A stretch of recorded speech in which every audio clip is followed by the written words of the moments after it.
For a little under a week now, the topic of head injuries, specifically in the context of football, has been heavily discussed. The reason this conversation is happening now is Miami Dolphins quarterback Tua Tagovailoa. He was carted off during last week's Thursday night football game and was sent to the hospital. We then learned he had in fact suffered a concussion. This happened just 4 days after Tua appeared to have suffered a head injury in a game against the Bills where he was tackled and then came up wobbling. The story that followed was that Tua had cleared concussion protocol and the injury was to his back, not to his head.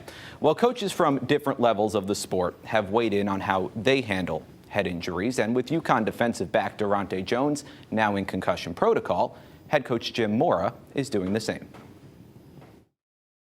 Head, neck, and spine injuries, you're extra precautionary about those things. There's not a win that's ever worth putting someone that shouldn't be in harm's way in harm's way.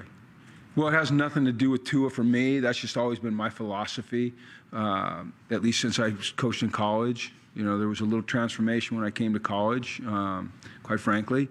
You just have to make sure that you look out for the well-being of these young men.